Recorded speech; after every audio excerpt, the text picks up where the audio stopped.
Hello दोस्तों, चलिए देखते हैं डीपीएस नंबर 11 का सॉल्यूशन। तो जिसमें पहला क्वेश्चन कहता है कि कन्वर्ट 36 डिग्री इनटू रेडियन। तो दोस्तों 36 डिग्री है, रेडियन में कन्वर्ट करना है।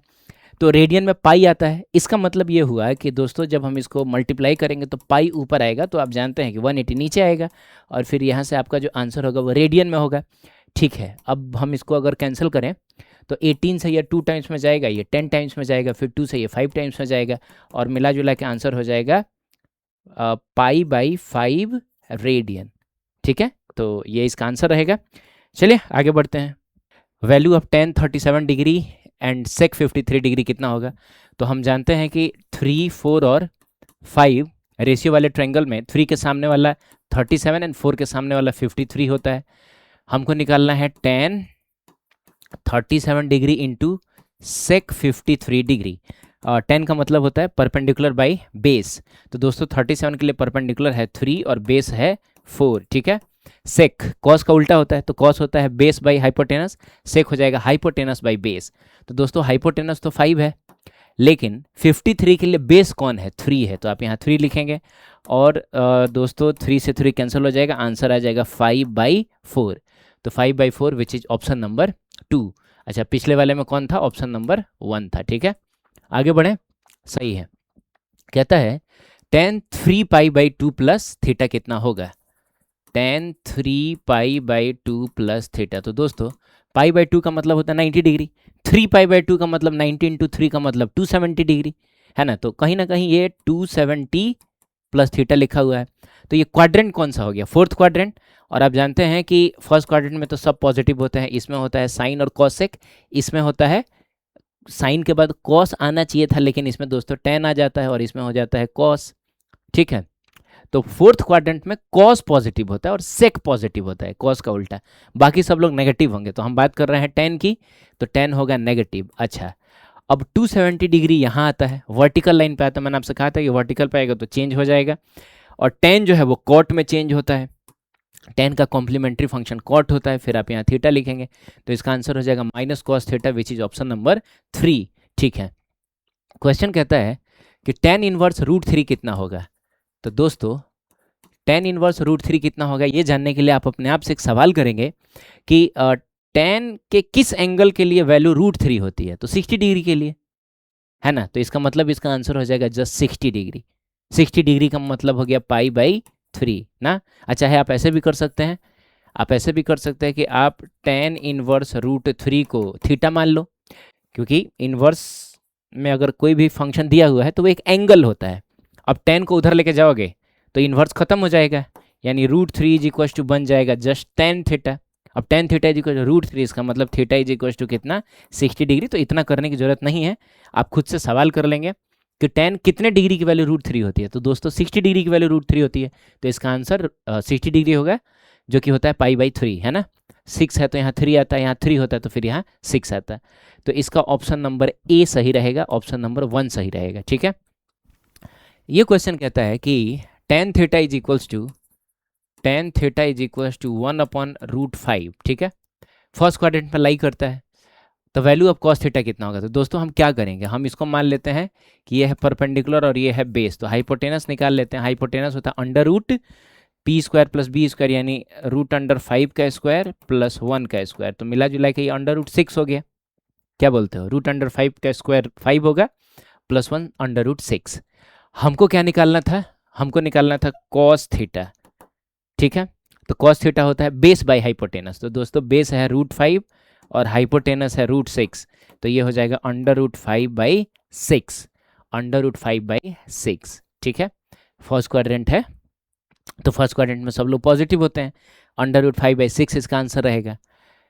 क्वेश्चन कहता है कि इसका स्लोप बताओ। तो दोस्तों सबसे पहले तो लाइन ऐसे झुका हुआ है, तो इसका जो भी स्लोप होगा वो नेगेटिव होगा।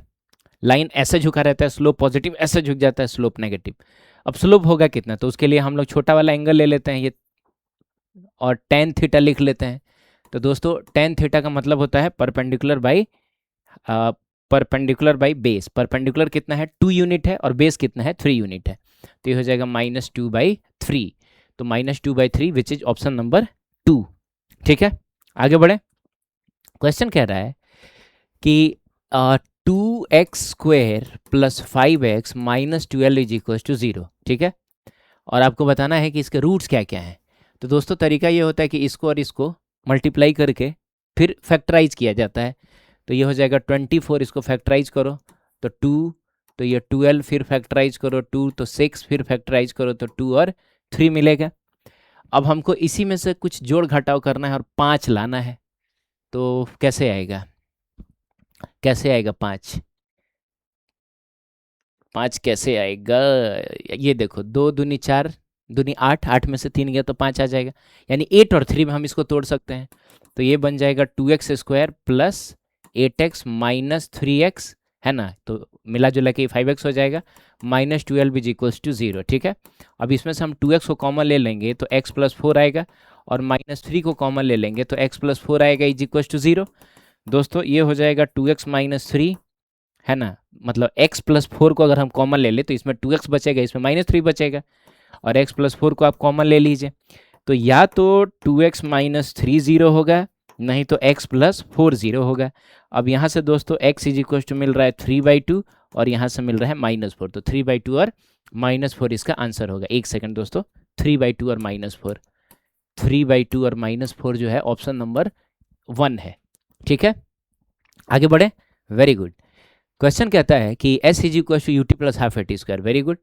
s = ut + ½ AT²।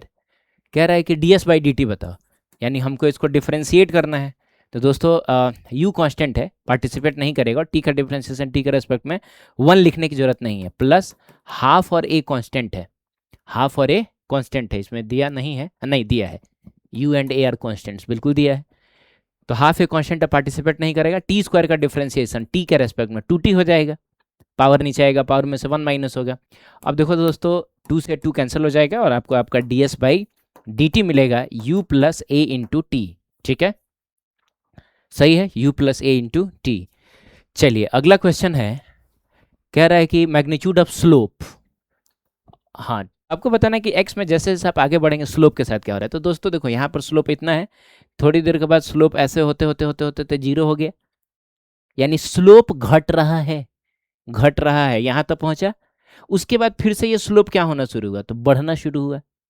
देखो एक सेकेंड, मैं मानता हूँ कि यहाँ स्लोप पॉजिटिव है, यहाँ स्लोप 0 है, और यहाँ पर स्लोप नेगेटिव है, लेकिन यहाँ मैग्नीट्यूड की बात कर रहा है, तो हम पॉजिटिव नेगेटिव नहीं देखेंगे, हम बस इतना देखेंगे कि चढ़ना कहाँ ज़्यादा मुश्किल हो रहा है।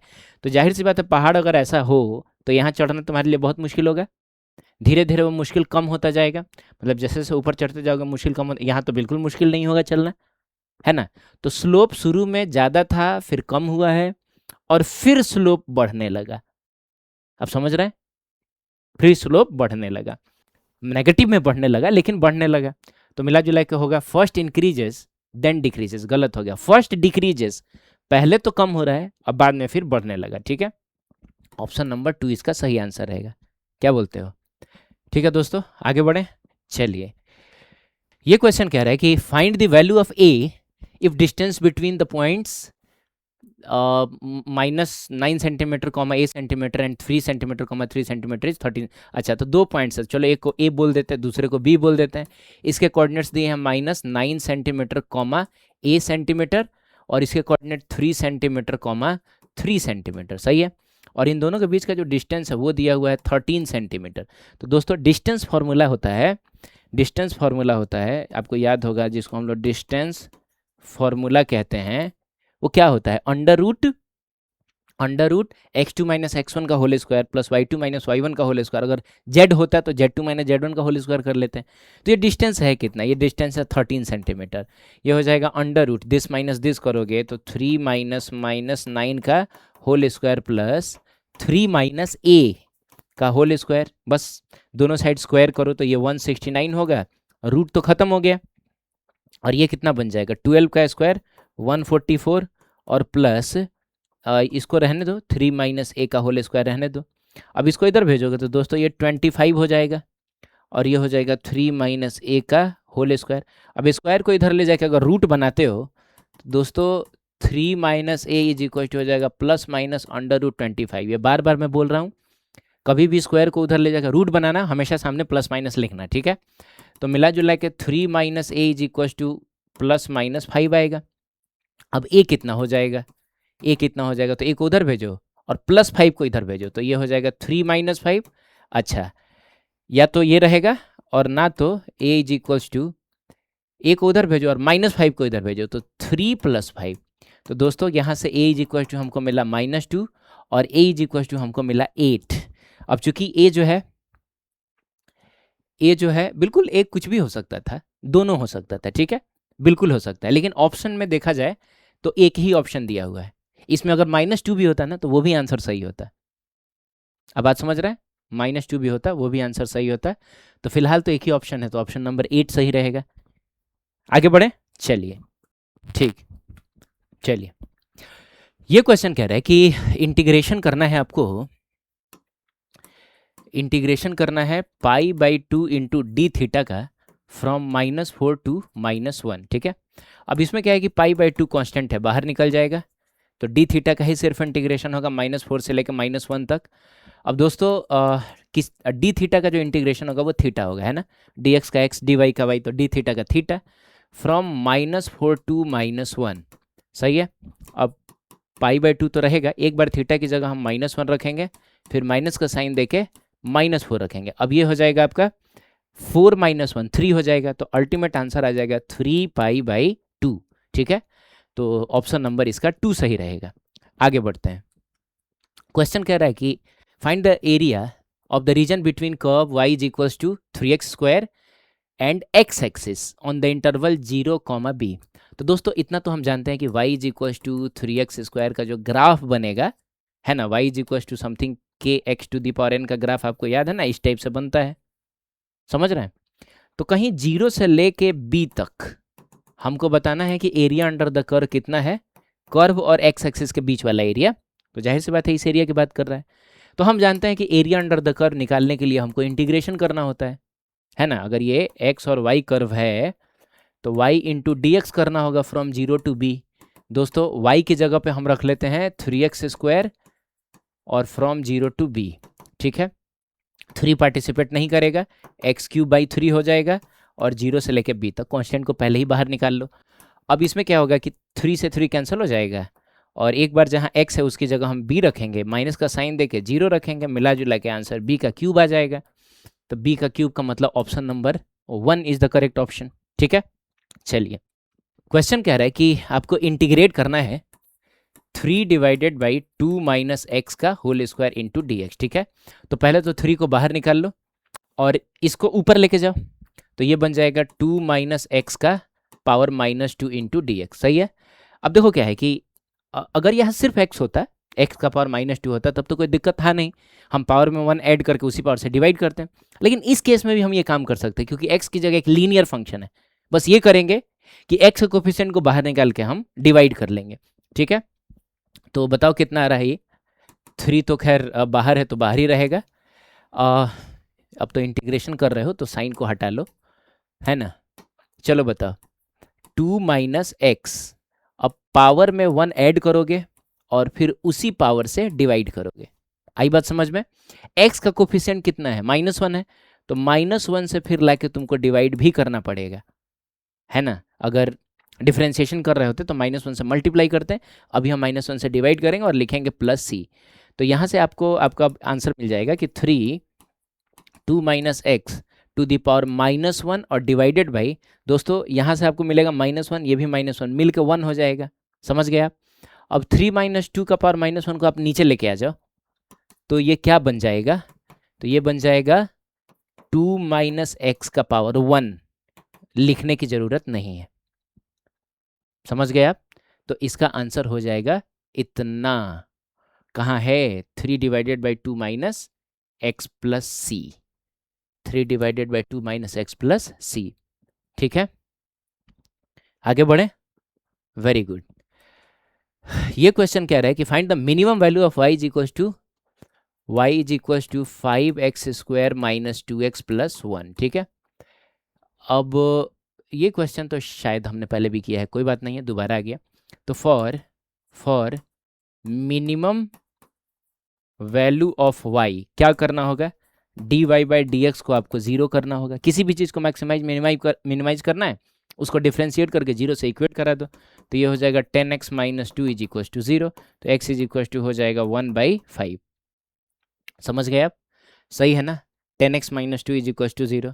अब आपको y की मिनिमम वैल्यू चाहिए, y की मिनिमम वैल्यू चाहिए, तो एक काम करिए, जहाँ जहाँ x है उसकी जगह 1/5 रख दीजिए, तो 5 1/5 का स्क्वायर, सॉरी -2 1/5 और +1।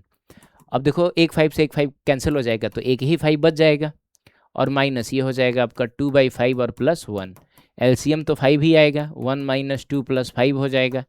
और दोस्तों ये 6 में से 2 गया 4, 4/5 इसका आंसर हो जाएगा, तो 4/5 ये रहा, ठीक है। अब चूंकि देखो क्या है ना कि x की दो वैल्यू आती है ना, तो हमको कन्फ्यूजन होता है कि मिनिमम मतलब कौन सी वाली वैल्यू पे मिनिमा एग्जिस्ट करेगा, कौन सी वाली वैल्यू पे मैक्सिमा एग्जिस्ट करेगा। लेकिन यहाँ क्या है कि एक ही वैल्यू है, तो एक ही वैल्यू है, तो जो पूछ रहा है वही एग्जिस्ट करता होगा। और वैसे भी ये क्या है, क्वाड्रेटिक फंक्शन है, और क्वाड्रेटिक फंक्शन में एक ही वैल्यू पॉजिटिव है का मतलब हुआ कि ग्राफ जो होगा वो जाहिर सी बात है इसी टाइप का बनेगा, तो मिनिमा ही एग्जिस्ट करेगा। तो ये निकालने का ना एक और तरीका था, ये निकालने का एक और तरीका था, आप -d/4a कर लेते हैं, -d/4a कर लेते हैं, यानी -b² - 4ac divided by 4 into ए कर लेते हैं। इससे भी तुम करके देख लेना, 4/5 आ जाएगा। लेकिन ये सिर्फ तभी वैलिड होगा जब यहाँ पे क्वाड्रेटिक रहेगा, अगर कुछ और रहेगा, क्यूबिक रहा है चाहे कुछ और रहा, तो फिर हमको डिफ्रेंशिएट करके ही करना होगा। क्लियर है, ठीक है। तो ये सेकंड मेथड है, आप ये भी करके देख लीजिएगा। आगे बढ़े दोस्तों, चलिए ये क्वेश्चन कह रहा है कि y is equal to sine T square, ठीक है, साइन टी स्क्वायर, और आपको d2y/dt² यानी डबल डिफ्रेंशिएशन चाहिए। तो दोस्त पहले सिंगल डिफ्रेंशिएशन तो कर लो। अब बताओ इसमें सबसे बाहर कौन है, एक सेकेंड, dy/dt करना होगा। अरे d2y/dt² पूछ रहा है ना, तो आपको dy/dt करना होगा, सही है। तो सबसे बाहर कौन है, तो सबसे बाहर साइन है, तो साइन का डिफ्रेंशिएशन कॉस होगा, और टी स्क्वायर है तो टी स्क्वायर लिखेंगे, है ना। साइन एक्स होता तो कॉस एक्स लिखते, साइन हाथी होता कॉस हाथी लिखते, साइन टी स्क्वायर है कॉस टी स्क्वायर लिखेंगे। अंदर जाएंगे तो क्या मिलेगा हमको, टी स्क्वायर और टी स्क्वायर का डिफ्रेंशिएशन 2t होता है। Very good. अब हमको एक बार और डिफ्रेंशिएट करना है, इसको थोड़ा सजा के लिख लो, तो ये हो जाएगा 2t कॉस टी स्क्वायर, सही है। अब d2y/dt² करना है, तो 2 तो पार्टिसिपेट नहीं करेगा, और इसमें चूंकि ये और ये मल्टीप्लिकेशन में है, तो हम मल्टीप्लिकेशन रूल लगाएंगे, तो पहले वाले को डिफ्रेंशिएट करेंगे। तो दोस्तों t का डिफ्रेंशिएशन t के रेस्पेक्ट में 1 होता है, ठीक है। दूसरे वाले को छोड़ देंगे, यानी cos t² को छोड़ देंगे, प्लस का साइन देंगे, और पहले वाले को छोड़ देंगे और दूसरे वाले को डिफ्रेंशिएट करेंगे। तो दोस्तों cos t² का डिफ्रेंशिएशन जब करोगे तो फिर से चेन रूल लगाओगे, सबसे बाहर cos है तो उसका डिफ्रेंशिएशन माइनस साइन और t² लिख लोगे, ठीक है। फिर अंदर जाओगे तो तुमको क्या मिलेगा, t², है ना। अरे cos का differentiation minus sine, cos x होता तो माइनस साइन x लिखते हैं, cos t² है तो माइनस साइन t² लिखेंगे। अंदर जाएंगे तो हमको t² मिला, उसका डिफ्रेंशिएशन 2t होता है। तो मिला जुला के अब जाकर डिफ्रेंशिएशन खत्म हुआ। अब इसमें से कुछ चीज़ें अगर कॉमन हो रही हैं, कॉमन तो नहीं हो रहा है ना, तो आंसर आ जाएगा आपका 2 cos t² माइनस 2, और ये t और t मिलके t² हो जाएगा, तो -2t², है ना, और फिर आ जाएगा आपका साइन t²। तो ऐसा कोई ऑप्शन आपको नज़र आ रहा हो, ऐसा कोई ऑप्शन नज़र आ रहा हो, तो ऐसा तो कोई ऑप्शन नज़र आता ही नहीं है, ठीक है क्या कोई। अच्छा हाँ, तो 2 को अंदर भेज लो, तब ये मिल जाएगा, 2 को अंदर भेज लो दोस्तों, तो 2 cos t² -4t² sign t², ऐसा 4t² साइन t², ये वाला हो जाएगा। आप समझ गए, वेरी गुड। आगे बढ़े, कहता है कि 3 vectors a b c are such that a is equal to b plus c and their magnitudes are in the ratio of 5 4 and 3। तो दोस्तों 3 4 5 रेशियो वाला जो ट्रेंगल होता है वो एक राइट एंगल ट्रेंगल होता है, आपको पता होगा, जिसमें ये होता है 3, ये होता है 4 और ये होता है 5। अब इसी में क्या करना है कि बी और सी को ऐड करके आपको ए मिलना चाहिए, है ना। आप समझ रहे हैं, बी और सी को ऐड करके आपको ए मिलना चाहिए, जिसमें से ए जो है वो 5 है, वो 5 है। तो दोस्तों अब एक बात समझ में मुझको आ गया कि मुझको करना क्या है। तो यही जो होना चाहिए वो बी होना चाहिए, समझ गए। ये होना चाहिए सी होना चाहिए, ठीक है। और तब ये जो होना चाहिए इस टाइप से ये ए होना चाहिए। तब तो बोलेंगे ना कि अगर ये बी है जिसका मैग्नीट्यूड 4 है ना, ये सी है जिसका मैग्नीट्यूड 3 यूनिट है, और ये ए है इसका मैग्नीट्यूड 5 यूनिट है, तभी तो बोला जाएगा ना कि B plus C is equals to A, ठीक है। और आपसे किसके किसके बीच का एंगल पूछा है, तो ए और सी के बीच का एंगल पूछा है।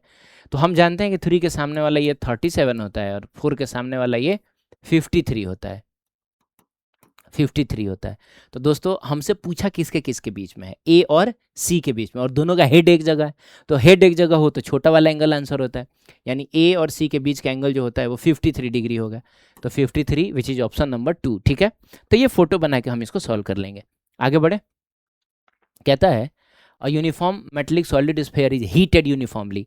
कोई बेचारा सॉलिड स्फेयर है और आप उसको लगातार गर्म कर रहे हैं, ऐसे गर्म कर रहे हैं। तो गर्म करने से ना चीज़ें फैलती हैं, तो इसका रेडियस, इसका सरफेस एरिया, इसका वॉल्यूम सब बढ़ेगा। तो ड्यू टू थर्मल एक्सपेंशन, और गर्म करने से अगर कोई चीज़ फैल रहा है तो उसको हम थर्मल एक्सपेंशन कहते हैं, है ना।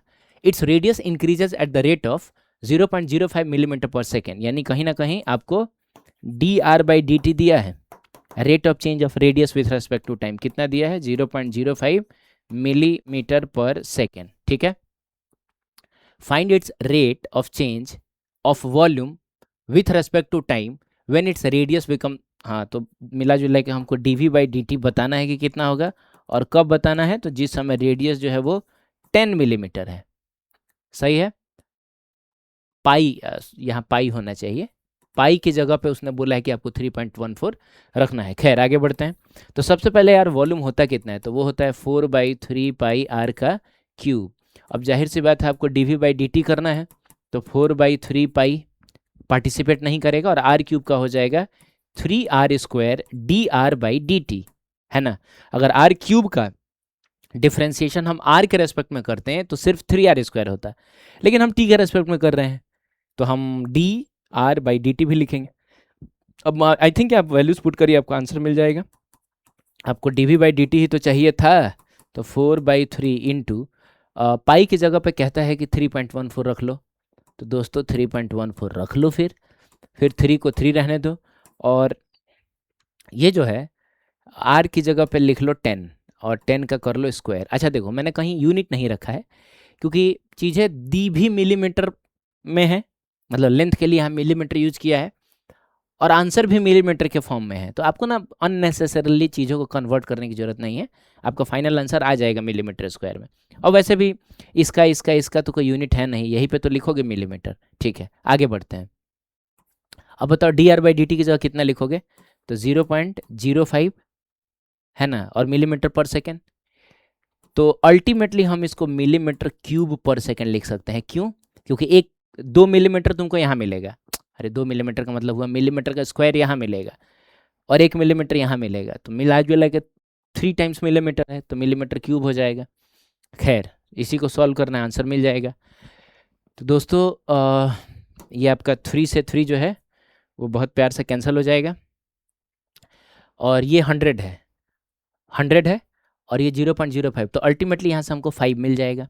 तो 5 को 4 से मल्टीप्लाई करोगे तो 20 मिल जाएगा, और 3.14 को डबल करोगे तो 6.28, लेकिन 20 है ना, तो ये हो जाएगा 62.8 मिलीमीटर क्यूब पर सेकेंड। तो 62.8 millimetre cube per second which is option number 2, ठीक है। आगे बढ़े। कहता है P is equals to 1 plus cosec Q into cos Q, ऐसा कुछ है, ठीक है, ऐसा कुछ है। और फिर हमसे बोलता है कि dp/dq बताओ। अब मुझको ऐसा लगता है कि अगर मैं इसको ऐसे लिख दूँ ना, 1 + 1/sin क्यू ऐसे लिख दूँ, है ना, और cos क्यू को मैं अंदर भेज दूँ, तो ये थोड़ा इजी हो जाएगा, क्योंकि अदरवाइज मुझको ना मल्टीप्लिकेशन रूल लगाना पड़ेगा।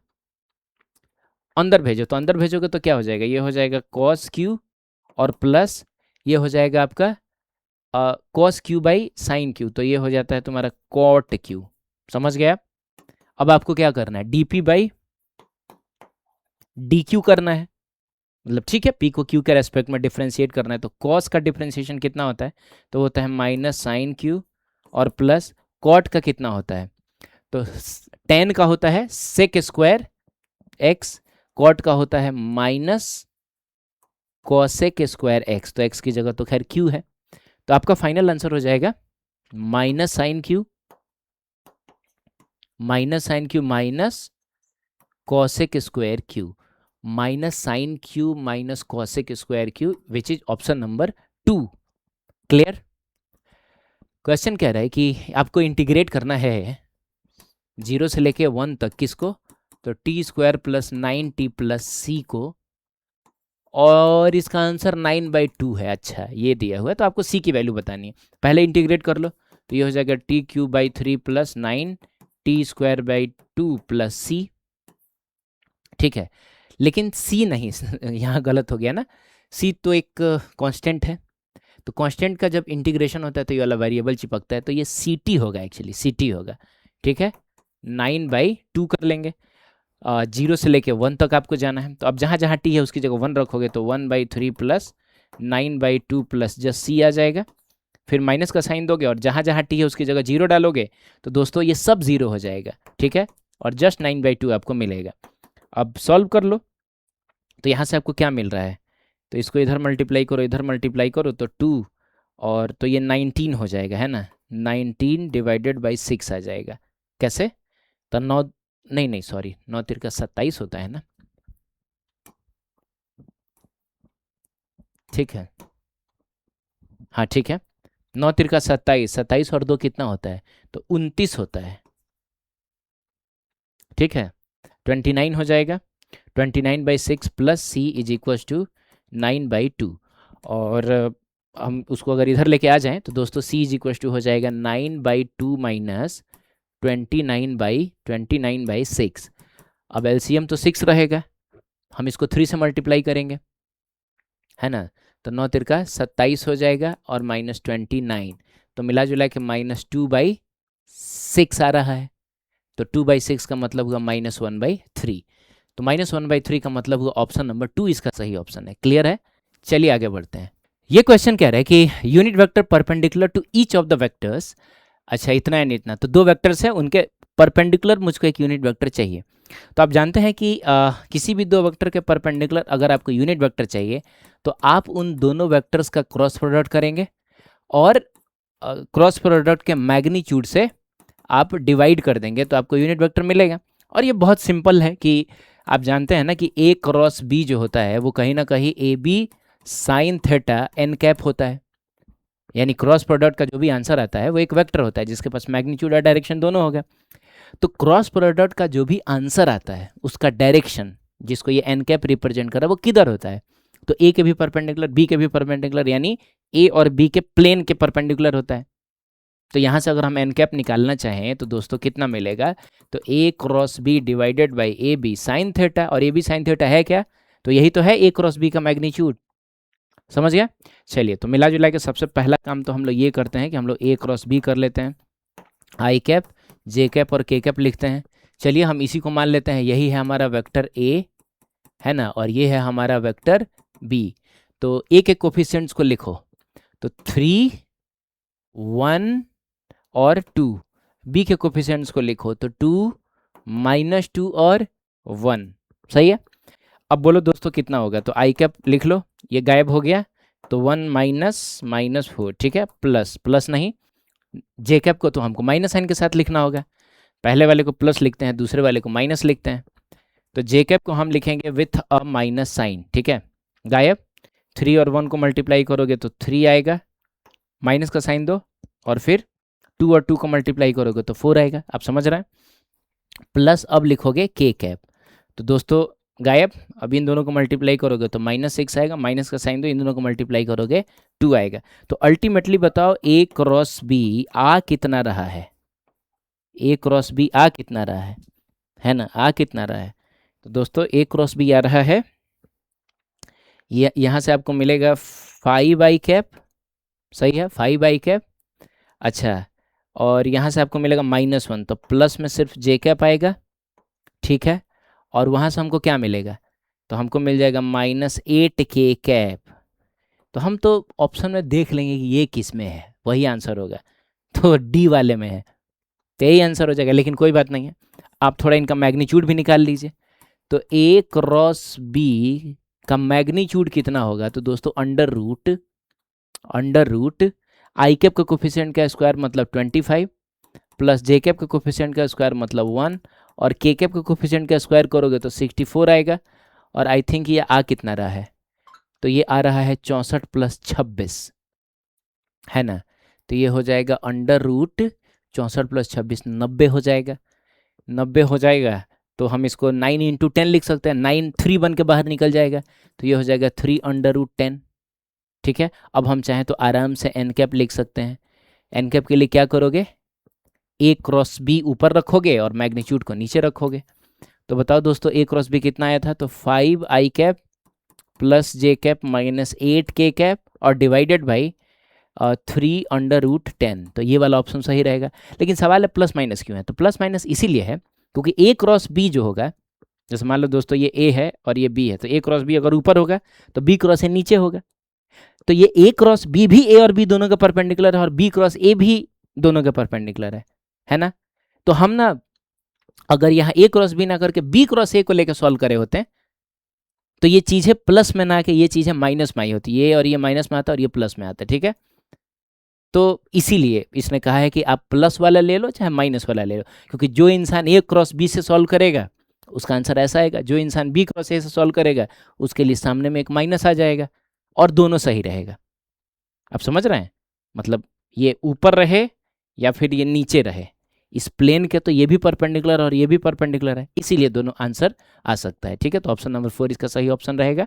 आगे बढ़ते हैं दोस्तों, ये क्वेश्चन कह रहा है कि let A and B are two non zero vectors such that A और बी का जो रिजल्टेंट है उसका मैग्नीट्यूड और a - 2b का मैग्नीट्यूड इक्वल है, देन आपको बताना है कि a/b कितना हो सकता है ना। तो ठीक है, देखते हैं। तो सबसे पहले तो एक बात है दोस्तों, यहाँ पर ना जो दो वेक्टर्स है उसमें से एक है a दूसरा है b, और एक है a और दूसरा है 2b, ठीक है। अब यहाँ एडिशन हो रहा है, वहाँ सब्ट्रैक्शन हो रहा है, लेकिन जो दो वेक्टर्स हैं उसमें से एक है a और एक है 2b, ठीक है। तो दोस्तों अगर मान लो ये वेक्टर a है और ये वेक्टर मान लो b है और बीच का एंगल थीटा है, तो अगर ये वेक्टर a और 2b किधर होगा तो जस्ट इसी को डबल कर लेंगे, तो डबल कर लेंगे तो ये हो जाएगा। इसका मतलब हुआ कहीं ना कहीं दोनों के बीच का एंगल तो सेम ही रखना होगा, ठीक है। बस एक जगह एडिशन हो रहा है, दूसरी जगह सब्ट्रैक्शन हो रहा है। तो एक बात बताना दोस्तों, a + b का मैग्नीट्यूड इक्वल है a - 2b के मैग्नीट्यूड के, तो a + b का फॉर्मूला क्या होता है, a² + b² + 2ab cos theta, और a - b के मैग्नीट्यूड का फॉर्मूला क्या होता है, तो a² + 2b² - 2a और 2b cos थीटा, याद है फॉर्मूला है ये। a - b का a - b का जो मैग्नीट्यूड होता है वो होता है √a² + b² - 2ab cos theta, बस b की जगह हमको 2b रखना है। अब यार दोनों साइड अगर स्क्वायर करते हो तो एक बात तो कंफर्म है कि रूट तो खत्म, रूट खत्म, रूट खत्म। अच्छा, a² से a² भी खत्म, ठीक है। बाकी को लिखते हैं, तो दोस्तों यहाँ b² + 2ab और cos थीटा, ठीक है, इज इक्वल्स टू, यहाँ देखोगे तो 4b² - 4ab cos थीटा, ये 4 लिखा है, 4ab cos थीटा, ठीक है। अब एक और काम करिए कि आप उन दोनों को भी इधर ही लेके आ जाइए, ठीक है। तो बताइए इस साइड में क्या मिलेगा आपको, तो इस साइड में मिलेगा 3b² और ये पॉजिटिव इधर आके नेगेटिव होगा तो -6ab cos theta is equal to 0। अब दोनों में से हम चाहें तो 3b को कॉमन ले सकते हैं, तो 3b कॉमन लोगे तो इसमें बस b बचेगा और इसमें -2a और cos थीटा बचेगा इज इक्वल टू 0। 3b को तो खैर इधर भेज लो, तो क्या मिलेगा यहाँ से b - 2a cos theta is equal to 0, और आपसे पूछा क्या था, आपसे ए बाई बी पूछा था। ठीक है, तब ये करो कि इसको इधर भेजोगे तो ये हो जाएगा 2a cos theta is equals to B, और यहाँ से a by B is equals to हमको मिल जाएगा 1/2 कॉस थीटा। समझ गए? तो ये होगा, लेकिन ये तो नंबर में पूछा है ना, आप ध्यान से देखें तो यहाँ सब न्यूमेरिकल वैल्यूज़ दी गई हैं कि इसमें से कौन कौन हो सकता है। तो दोस्तों एक चीज़ हम जानते हैं कि कॉस थीटा की जो मैक्सिमम वैल्यू होती है ना, कॉस थीटा की मैक्सिमम वैल्यू होती है वो 1 होती है, और मिनिमम वैल्यू जो होती है वो -1 होती है। ठीक है, सही है। तो अगर हम यहाँ पर मैक्सिमम वैल्यू रखें तो डिनोमिनेटर में अगर आप चीज़ को मैक्सिमम रख रहे हैं तो ये ओवरऑल मिनिमम होता है। आप समझ रहे हैं? मैं आपको समझाता हूँ। जैसे मान लो कि 1 2 3 4 5 6, मान लो कोई x है, वो बिलोंग करता है इन नंबर्स को, मतलब या तो वो 1 हो सकता है, नहीं तो 2, नहीं तो 3, नहीं तो 5, नहीं तो 6, ऐसा हो सकता है। और हमको ना चाहिए कुछ भी मतलब जैसे हमको चाहिए y is equal to something a by X चाहिए। अच्छा, a की जगह पे भी हम कुछ रखते हैं, a की जगह पे हम कुछ रख लेते हैं, 60 रख लेते हैं। 60 वो नंबर है जिससे ये सब डिवाइड होता है। ठीक है, ठीक है, जिसको मतलब इन सब से हम डिवाइड कर सकते हैं। तो मैं बोलूँ कि हम यहाँ x की मैक्सिमम वैल्यू रखें तो हमको y क्या मिलेगा, y मैक्सिमम मिलेगा कि मिनिमम मिलेगा? तो रखो, तुम मैक्सिमम वैल्यू 6 रखो तो 10 मिल जाएगा। अगर तुम x की जगह पे 6 रखोगे तो y इज इक्वल टू 10 मिलेगा। x की जगह पे अगर 5 रखोगे तो y इज इक्वल टू तुमको 12 मिलेगा। आप समझ रहे हैं, है ना? x की जगह पे अगर सबसे मिनिमम वैल्यू रखिए, छोड़िए हटाइए, मान लीजिए 2 से शुरू हो रहा था तो मिनिमम वैल्यू रखिए, तो 60/2 करोगे तो तुमको 30 मिलेगा। तो तुमने क्या देखा कि अगर कोई चीज़ नीचे में है तो उस चीज़ को तुम मैक्सिमम रखोगे तो ये ओवरऑल यानी कि जो y है वो हमको सबसे मिनिमम मिल रहा है। आप देखिए ना, और मिनिमम रखोगे, मिनिमम रखोगे तो हमको सबसे मैक्सिमम मिल रहा है। तो बस वही बात है। अगर हम cos थीटा की जगह पे 1 रखें तो cos थीटा की वैल्यू 1 cos थीटा की सबसे मैक्सिमम वैल्यू है, तो नीचे में अगर मैक्सिमम वैल्यू रखोगे तो ये ओवरऑल मिनिमम हो जाएगा। आप समझ रहे हैं? इसका मतलब हुआ है कि a बाई बी की मिनिमम वैल्यू कितनी होगी, मिनिमम वैल्यू कितनी होगी। तो दोस्तों मिनिमम वैल्यू जानने के लिए हम लोग यहाँ पे 1 रखेंगे जो कि cos थीटा की मैक्सिमम वैल्यू है। आप बात समझ रहे हैं? इसका मतलब हुआ कि a बाई बी जो होगा वो मिनिमम कितना होगा, या यूं कहा जा सकता है कि a बाई बी जो होगा ना दोस्तों, वो ग्रेटर देन और इक्वल टू 1/2 होगा। इससे तो बड़ा ही होगा। कैसे, आप खुद ही सोचिए। आप ना cos थीटा की जगह पे 1 रखा आपने तो आपको 1/2 मिलेगा। जैसे हम यहाँ पे अगर cos थीटा की जगह पे 1 रखते हैं, है ना, तो हमको बताओ कि a बाई बी कितना मिलेगा, तो 1/2 मिलेगा। लेकिन अगर तुम cos थीटा की जगह पे 1/2 रखो तब तुम बताओ तुमको a बाई बी कितना मिलेगा।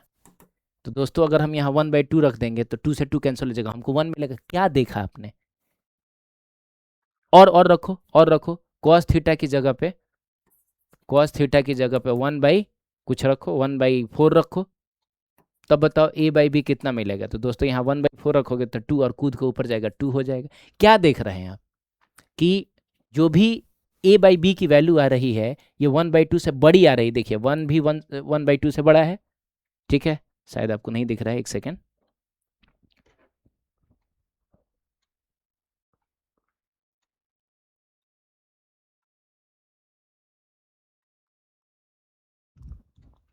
ठीक है, हाँ मैं ये कह रहा था कि ये जो 1 है, ये भी 1/2 से बड़ा है, ये 2 भी 1/2 से बड़ा है। ठीक है, तो मिनिमम वैल्यू होगा 1/2, यानी a बाई बी 1/2 से बड़ा होगा। तो इसमें से देख लो कौन है जो 1/2 से बड़ा है। ये तो 1/2 से छोटा है, ये भी 1/2 से छोटा है, ये भी 1/2 से छोटा है ना। 1/2 का मतलब होता है 0.5, और 2/5 का मतलब होता है 0.4, तो ये 1/2 से तो छोटा ही है। ठीक है, हाँ ये 2.5 आएगा, ये 1/2 से बड़ा है, तो इसका यही ऑप्शन सही रहेगा। क्लियर है? वेरी गुड, आगे बढ़ते हैं। चलिए, ये क्वेश्चन कह रहा है कि आपको इंटीग्रेट करना है, इंटीग्रेट करना है 0 से लेके अंडर रूट पाई तक, किसको? तो x sine x square into D X को। ठीक है, तो सबसे पहले हम, इसमें तो कोई मल्टीप्लिकेशन रूल होता नहीं है, लेकिन आपको याद है किसका डिफरेंशिएशन कौन? तो एक्स स्क्वायर का डिफरेंशिएशन 2x नज़र आ रहा है, लेकिन उसके लिए हमको 1/2 और फिर यहाँ भी 2 लिखना पड़ेगा, और जो डिफरेंशिएशन है उसको आप गायब कर देंगे। ठीक है, जो डिफरेंशिएशन है आप उसको गायब कर देंगे, तो दोस्तों क्या आंसर आ जाएगा? 1/2, ये वाला तो रहेगा, और इस एक्स स्क्वायर का डिफरेंशिएशन आपको यहाँ मिला था, तो इसको हम लोग x की तरह ट्रीट करेंगे, मतलब समझो कि ये साइन x लिखा हुआ है, तो साइन x का इंटीग्रेशन कितना होता है? माइनस कॉस x, लेकिन x की जगह पे तो एक्स स्क्वायर होगा ना। ठीक है, वेरी गुड, और 0 से लेके अंडर रूट पाई तक हमको जाना है। अब दोस्तों माइनस साइन को तो यार बाहर निकाल लो, तो -1/2, और कॉस x की जगह पहले रूट पाई रखो, तो रूट पाई का स्क्वायर हो जाएगा, माइनस कॉस x की जगह 0 रखो, तो 0 का स्क्वायर 1/2, और दोस्तों रूट पाई का स्क्वायर तो पाई हो जाएगा, और ये cos 0 हो जाएगा। अब एक बात बताओ यार, cos पाई, cos 180 कितना होता है? तो cos 0 डिग्री 1 होता है, cos 180 -1 हो जाएगा, तो यहाँ पे हम लिखेंगे -1 माइनस, और cos 0 डिग्री तो 1 होता ही है। अब ये -1 मिल के -2 बनेगा, माइनस इसको प्लस बना देगा, 2 से 2 कट जाएगा, अल्टीमेटली आपका आंसर आ जाएगा सिर्फ +1, तो +1 विच इज ऑप्शन नंबर 1। ठीक है, आगे बढ़ते हैं। क्वेश्चन कह रहा है कि f is equals to 2 pi X cube Y to the power 5 और divided by under root Z है। ठीक है, तो एक बात तो हम जानते हैं कि अंडर रूट जेड को हम चाहें तो जेड का पावर 1/2 लिख सकते हैं, तो दोस्तों f इज इक्वल्स टू हो गया 2 pi X cube Y to the power 5 divided by Z to the power 1/2। ठीक है, अब इसको लॉग वॉग में कन्वर्ट करना है कि लॉग एफ कितना होगा, तो दोनों साइड हमको लॉग लेना है, लॉग एफ बताना है। ठीक है, तो ये हो जाएगा log 2 pi X cube Y to the power 5 divided by Z to the power 1/2। अब देखो लॉग की कुछ प्रॉपर्टीज़ हमने पढ़ी हैं। पहली प्रॉपर्टी यह है कि लॉग m इंटू एन रहे तो हम इसको लिख सकते हैं log m plus log n, और log m बाई n रहे तो इसको लिख सकते हैं log m minus log n। आप समझ गए?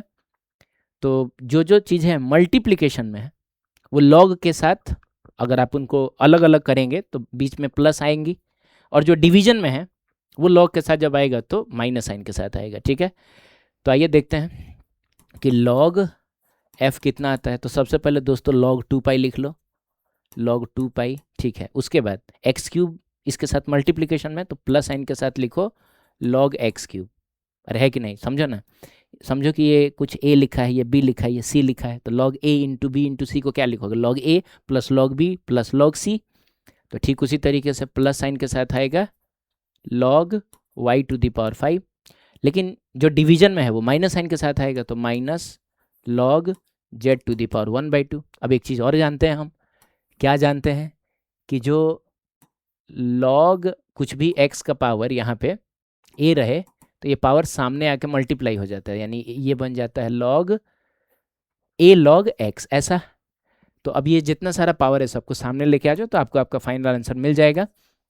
सबसे पहले तो log 2 pi plus 3 log x plus 5 log y minus minus, अब ये जब इधर आएगा तो ये बन जाएगा 1/2 log z। ठीक है, पावर सामने आके मल्टीप्लाई होता है, तो ऐसा कोई ऑप्शन जिसमें शुरू के तीनों टर्म्स पॉजिटिव और आखिरी टर्म नेगेटिव हो, आई थिंक ऐसा बस एक ही ऑप्शन नज़र आ रहा है और वो ऑप्शन ये है ना? एक बार मिला भी लो, log 2 पाई 3 log x 5 log y minus half log z।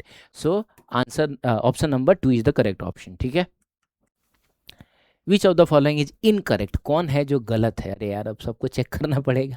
ठीक है, तो तुम एक काम करो दोस्तों, जल्दी से फटाक से 3 4 5 लिखो, 3 के सामने वाला 37, 4 के सामने वाला 53, और चलो शुरू करते हैं। ऑप्शन नंबर 1, साइन 37 डिग्री की वैल्यू होती है 3/5 प्लस कॉस 37 डिग्री की वैल्यू होती है 4/5 is equal to sine 53 degree की वैल्यू होती है 4/5, है ना, और प्लस cos 53 डिग्री की वैल्यू हो जाएगी 3/5। मिला जुला के इधर भी 3/5 प्लस 4/5 लिखा है, इधर भी 3/5, तो ये ऑप्शन सही है, लेकिन हमको इनकरेक्ट चाहिए, तो ये हमारा सही ऑप्शन नहीं रहेगा। दूसरा अगर चेक करें, साइन 37 होता है 3/, तुम इसमें देख लेना, अरे साइन 37 का क्या मतलब होगा, परपेंडिकुलर बाय हाइपोटेनस, तो 37 के लिए परपेंडिकुलर 3 हाइपोटेनस ये है, माइनस कॉस 37 डिग्री, तो ये हो जाएगा 4/5 is equals to cos 53 degree, तो ये हो जाएगा 3/5, और माइनस साइन 53 डिग्री, तो ये हो जाएगा 4/5। अब ये बताओ ये सही है? हाँ ये भी सही है, 3/5 माइनस 4/5, 3/5 माइनस 4/5, तो मिला जुला के तीसरा ऑप्शन चेक कर लो। तो tan 37 कितना हो जाएगा, तो tan 37 हो जाएगा 3/4 plus 1 is equals to tan 53 कितना होगा, तो दोस्तों tan 53 डिग्री हो जाएगा, 53 के लिए परपेंडिकुलर 4 है और बेस 3 है, तो ये हो जाएगा 4/3 माइनस 1। ये बिल्कुल भी सेम नहीं होगा, इसलिए ही नहीं होगा क्योंकि इसके डिनोमिनेटर में 4 आ रहा है, इसके डिनोमिनेटर में 3 आ रहा है, तो कहाँ से सेम होगा, है ना। तो मिला जुला के ये भी सही था, यही गलत है, तो यही हमारा सही ऑप्शन रहेगा। तुम अगला वाला भी चेक कर लेना, ठीक है, तो पता चलेगा कि ये भी सही आ रहा है, तो हमको ये चाहिए नहीं, जो गलत है वो हमको सही ऑप्शन के रूप में लगाना है, तो option number 3 is the correct option. ठीक है, आगे बढ़े।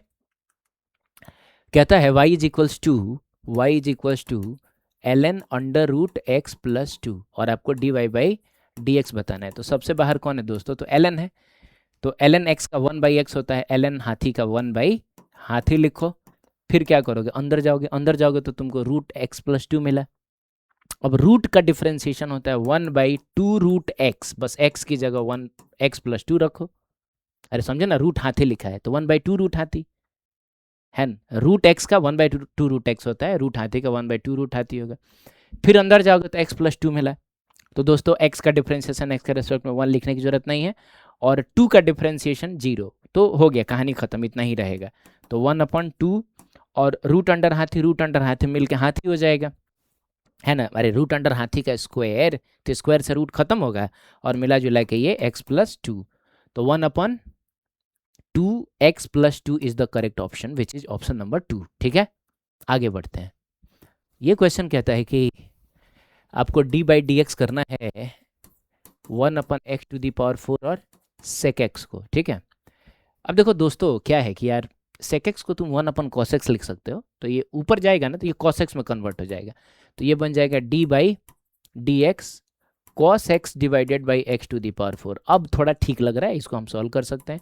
क्या करें बताओ, ऊपर वाले को डिफ्रेंशिएट करो, तो cos x का डिफ्रेंशिएशन माइनस साइन x, नीचे वाले को यूं ही छोड़ दो, माइनस का साइन दो, अब ऊपर वाले को यूं ही छोड़ दो और नीचे वाले को डिफ्रेंशिएट करो, तो दोस्तों इसका डिफ्रेंशिएशन होगा 4x³ और नीचे वाला विच इज x⁴ का स्क्वायर कर लो। ठीक है, अब देखो क्या है कहानी कि इसमें x³ है, ठीक है, इसमें से भी एक x³ को हटा लो तो बस एक x बचेगा, और ये x⁴ है, तो इसको हटाओगे तो बस 5 बचेगा। तो मिला जुला के देखा जाए तो आपका आंसर आ रहा है, माइनस साइन दोनों में है तो बाहर ही निकाल लो, तो इसमें एक x तो बचा है, तो x साइन x माइनस 4 बचा है, तो 4 cos x, और डिवाइडेड बाई नीचे में x⁵ आ रहा है, तो नहीं माइनस तो दोनों में का कॉमन ले लिया तो ये प्लस में आ जाएगा। ठीक है, तो minus x sine x plus 4 cos x divided by x⁵ which is option number 2। ठीक है दोस्तों, आगे बढ़ते हैं।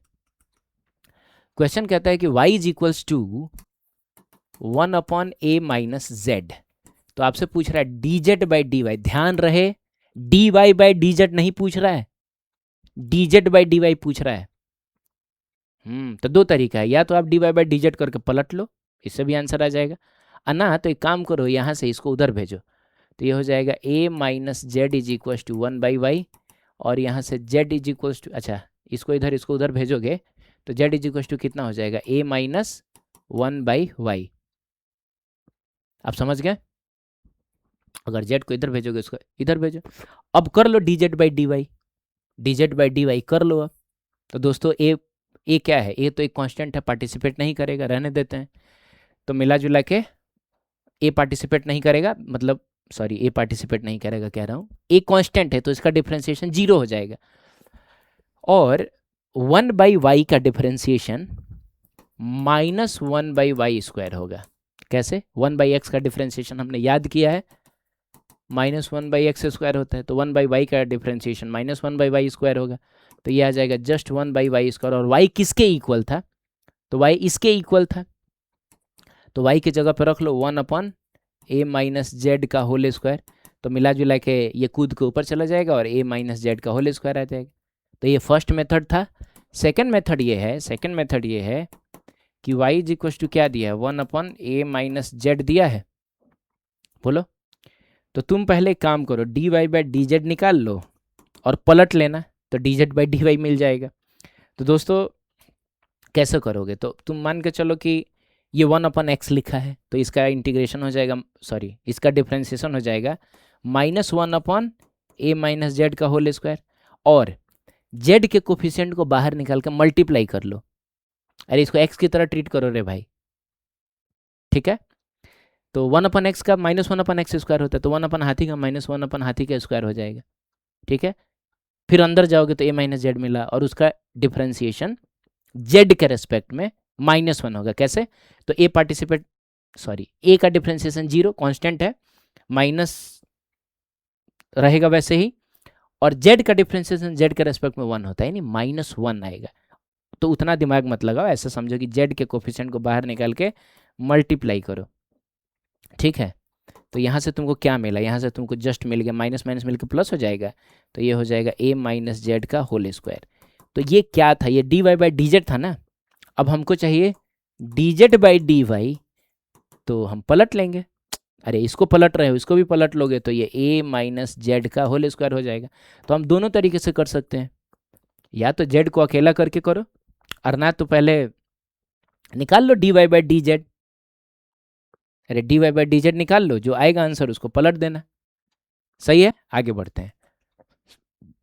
इतना दे रहा है, a इज इक्वल टू क्या है, I cap plus J cap, और b इज इक्वल टू क्या है दोस्तों, तो ये है I cap minus J cap, और हमसे पूछ रहा है कि a plus B dot a minus B कितना होगा। तो a plus B dot a minus B कितना होगा, ठीक है। तो पहले काम कर लो यार, a प्लस बी कर लो। तो a प्लस बी करोगे तो क्या आएगा, आई कैप ऐड करोगे तो 2 आई कैप आएगा, और ये तो खत्म हो गया कहानी। डॉट डॉट, अब माइनस करो, तो इसमें से इसको माइनस करोगे तो कहानी खत्म, इसमें से इसको माइनस करोगे तो 2 जे कैप आ गया। और दोस्तों 2 का तो खैर 4 बन जाएगा, लेकिन आई कैप डॉट जे कैप जो होता है वो 0 होता है, क्योंकि परपेंडिकुलर वेक्टर्स का डॉट प्रोडक्ट 0 होगा।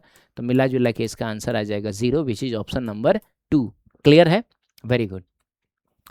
तो दोस्तों इस क्वेश्चन में आपको 2 वेक्टर्स दी गई हैं। कौन कौन सा?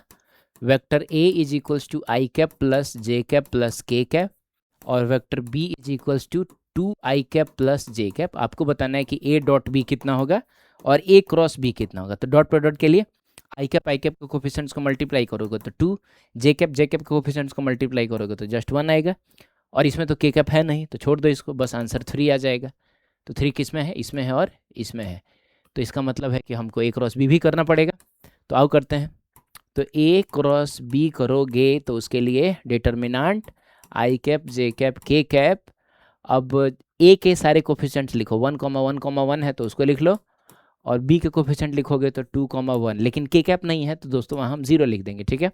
आइए सॉल्व करते हैं। आई कैप गायब, अब इन दोनों को मल्टीप्लाई करोगे तो 0 आएगा, -1 आएगा, very good, minus J cap, फिर अब ये गायब, तो इन दोनों को मल्टीप्लाई करोगे तो फिर से 0 आएगा और -2 आएगा, समझ गए, -2।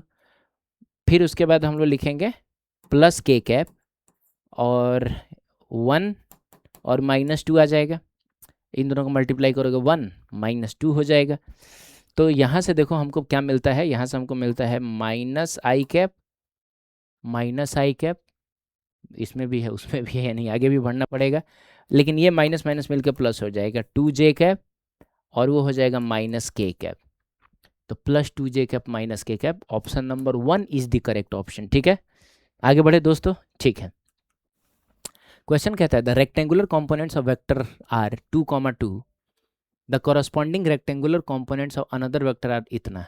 Find the angle between the two vectors. एक काम करते हैं, उसको वेक्टर ए मान लेते हैं। तो 2, 2 है तो उसको 2i cap plus 2j cap लिख लेते हैं। वेक्टर बी को मान लेते हैं i cap plus √3j cap, है ना, एक्स वाले के साथ i कैप, वाई वाले के साथ j कैप। अब एंगल निकालने का सबसे अच्छा तरीका होता है डॉट प्रोडक्ट करिए, है ना दोस्तों। तो हम जानते हैं कि a डॉट b जो होता है वो क्या होता है, वो होता है ए बी कॉस थीटा। अब यहाँ से अगर हमको कॉस थीटा निकालना होगा तो हमको क्या करना होगा, a dot B divided by A B करना होगा, समझ गए। तो पहले एक काम करो ना यार, ए बी निकालना पड़ेगा ना। ए क्या है, इसका मैग्नीट्यूड है, तो इसका मैग्नीट्यूड हो जाएगा √2² प्लस 2² मिला जुला के √8 का मतलब 2√2 आ गया, समझ गए। इसमें b का मैग्नीट्यूड कितना होगा, तो अंडर रूट 1² प्लस √3 का स्क्वायर, आप समझ गए। तो ये आ जाएगा अंडर रूट कितना 4, बोलो। तो अंडर √4 का मतलब यहाँ 2 आ जाता है, क्लियर है ना। अब हम क्या करें, a डॉट बी लिखें, तो a डॉट बी का मतलब हुआ 2 प्लस 2√3, है ना। आई कैप कोफिशिएंट्स को मल्टीप्लाई करो, जे कैप कोफिशिएंट्स को मल्टीप्लाई करो, और डिवाइडेड बाई हम लिखेंगे 2√2 इंटू 2, ठीक है। अब कहानी कुछ ऐसी है कि दोस्तों 2 कॉमन होके 2 कॉमन होके एक 2 को तो कैंसिल कर लेगा, तो ये आ गया तुम्हारा 1 प्लस √3 डिवाइडेड बाई 2√2। अब देखो ये अजीब सा आ गया, cos theta is equal to 1 plus √3 divided by 2√2 कितना होता है हमको नहीं पता है। तो 10 डिग्री तो नहीं ही होगा, 20 डिग्री, ये सब 25 डिग्री, क्योंकि इनकी वैल्यूज हमने कभी निकाली नहीं। लेकिन याद करिए हमने 15 डिग्री निकाला है, हमने 15 डिग्री निकाला है। तो एक बार cos 15 डिग्री का देखो, 10 डिग्री, 20 डिग्री, 25 डिग्री हमने निकाला कभी नहीं है, निकलेगा भी नहीं, आप निकाल के देख लीजिए, ठीक है। मतलब अब तक जितना हमने पढ़ा है उससे निकलेगा, लेकिन 15 डिग्री हमने निकाला है, तो यही आंसर होना चाहिए। अब ये लॉजिक हो गया, ठीक है, पहला। दूसरा कि हमको याद ही रहे कि भाई cos 15 डिग्री इतना होता है।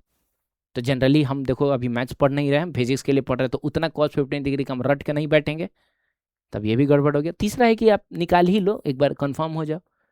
तो cos 15 डिग्री जब तुम करोगे तो क्या लिखोगे, cos 45 माइनस 30, तो ये हो जाएगा तुम्हारा cos 45 इंटू cos 30, और प्लस आता है sin 45 इंटू sin 30, आप समझ गए।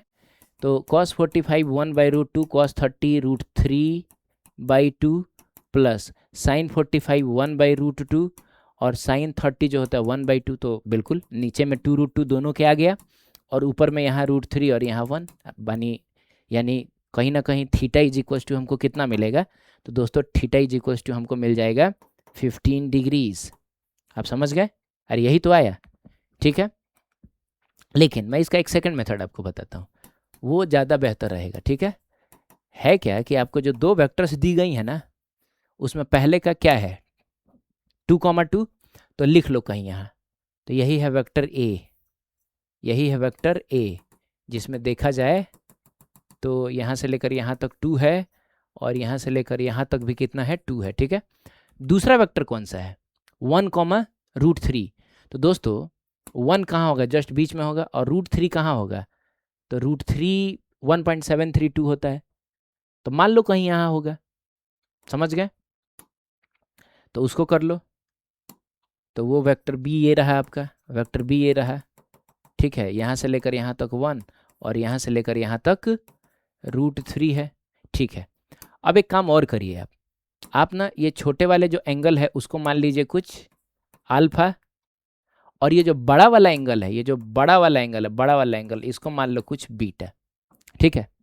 अब तुम सबसे पहले tan अल्फा लिखो, तो tan अल्फा कितना होगा, तो दोस्तों √3/1, यानी अल्फा इज इक्वल टू कितना आ गया, तो अल्फा इज इक्वल टू आ गया 60 डिग्रीज, समझ गए, 60 डिग्रीज, वेरी गुड।